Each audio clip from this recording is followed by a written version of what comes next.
this concept, the concept of fake mental health, turns out to have an awful lot of mileage in it. We can go very far on it. Doesn't sound like a very scientific concept, maybe, but that's all a question of what we choose to call it. We could make up scientific words if that helps, but there isn't any point really trying to overcomplicate things. Fake mental health is when we think we're mentally healthy and everyone else thinks we're mentally healthy, that we're mentally healthy according to the system, according to the way of thinking that we all have. But in reality, that's not true. In reality, I'm not well at all. I'm unhappy, miserable, and not feeling so good at all. But the point is that that part of me, the true part, is ignored like if you had a child and you ignored it, it's ignored like you would ignore an ignored child. So we don't listen to its cries. We don't know that it's unhappy because we have, without wanting to sound too melodramatic about it, we have betrayed our essence. We've turned our back on who we really are. And that, of course, is the precondition for playing the social game. There's absolutely no way that society can work unless we all pretend to be who we are, to believe what we're pretending, at least to some extent. And very often, 100%, we go the whole hog and we believe it 100%. So because we have fixated on who we're not, the social persona,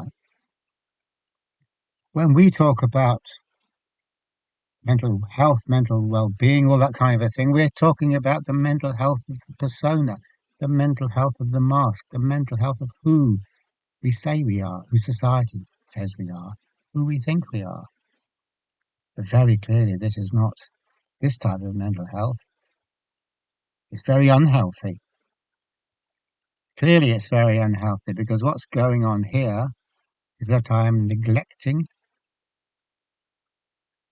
the core of who I am, and instead, I'm glorifying the false self, the ego, that the socially acceptable, socially encouraged idea of who I am. So that gets all the glory, that gets all the spotlight, all the attention, and who I really am is left languishing in some dark cellar somewhere, completely unheeded.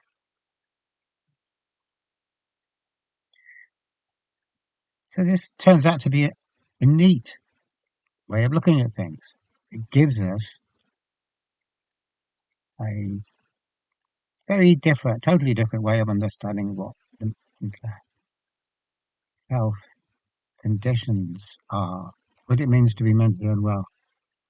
It gives us a radically different way, and we need a radically different way. We need a radically different way of looking at mental health because our current way is so crap, because our current way doesn't help us at all. The more we waffle on about it, well, we do waffle on about it an awful lot, and we create volumes of stuff, literature.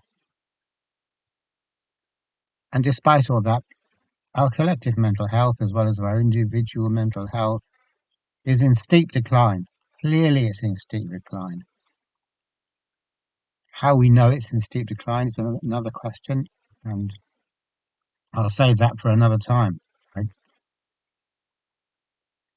But on the whole, we can say it's pretty self-evident that mental health-wise, human race ain't doing so great. We're in very real danger of disappearing completely up our own holes, so to speak. Crude as though that expression might be. It's crude, but it's very, very to the point. We're up ourselves, basically, and we're so up ourselves, we don't know what the hell is going on. But you couldn't tell us that. So whatever theories we have about anxiety and depression and OCD and anorexia and schizophrenia and bipolar disorder and everything else, obviously our theories are going to be completely ridiculous if it's the social mask, if it's the persona we're talking about, if it's the person we're told we are, the person we think we are. Now, the person we are told we are, which is the false self, which is the act we're putting on without knowing it, isn't healthy. It's starting off from a bad starting off point because it's not real. So no matter what it does, no matter what it gets up to, it's never going to feel that great because the whole damn thing is hollow. Because the one who is succeeding isn't really anyone. It's just an image that I've identified. So that means that the false self is always going to be engaged in so-called self-improvement, so-called therapy, so-called self-help, which we are going to see in a positive way because it's good to be interested in bettering ourselves, bettering our mental health. But actually, the whole thing is really just covering up something that can never be 100% covered up. We're covering up lack of authenticity, lack of creativity, lack of spontaneity. Because these things can only be, well, they can only belong to who we really are. They can't belong to who we pretend to be. When I am who I am pretending to be, and I don't know that I am who I am pretending to be, then the only type of authenticity I can have is fake authenticity. The only type of spontaneity I can have is simulated spontaneity. And the only type of sincerity I can have is make believe sincerity. There's no sincerity comes out of who I'm not. That's pretty much, that's pretty much something that we can't really argue about, really.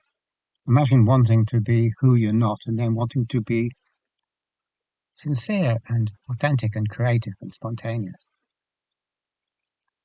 That's wanting to have your cake and eat it.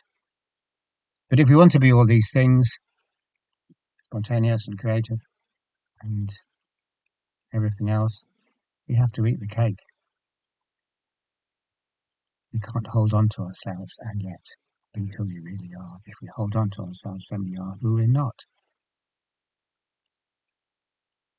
So therapy, in the conventional sense, means fixing up the conditioned ego or identity.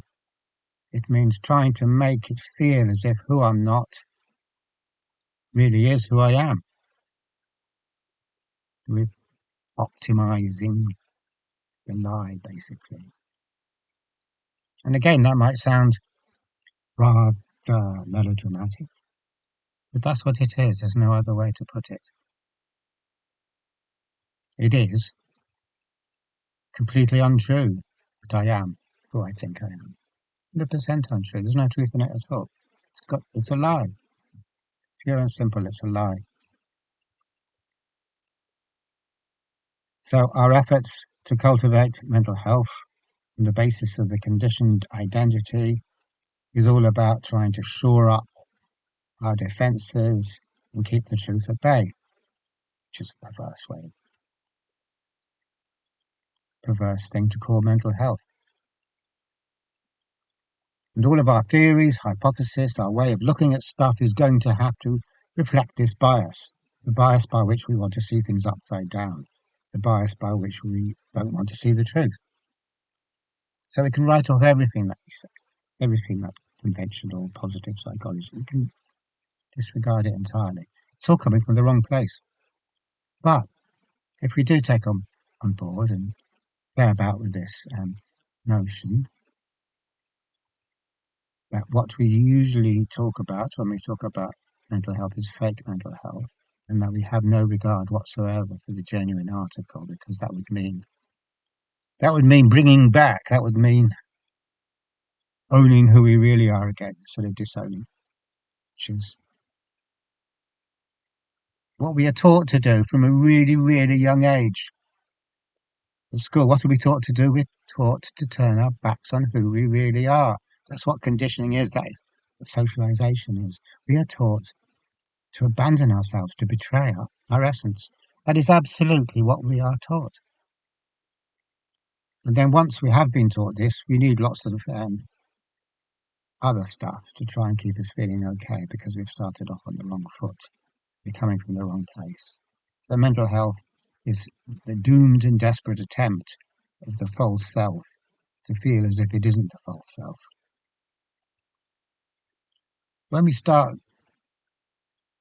thinking in terms of the truth of who we are, which can't be defined, and therefore it isn't an identity, it's a process, then we can see that if we think of this process in terms of kind of classic inner child motif, we can say that the inner child, which is the spontaneous self, has been completely abandoned, completely ignored, and abused, basically abused. And this spontaneous self, who we really are, is having a really hard time. And every now and again, is having such a hard time that even though we want to ignore the fact, some of it, some of the suffering seeps through. And we say, oh my God, this is a pathology we have to get rid of. It isn't a pathology we have to get rid of. Obviously, it's us starting to glimpse what's really going on. It's us starting to glimpse reality. And that's really, really healthy.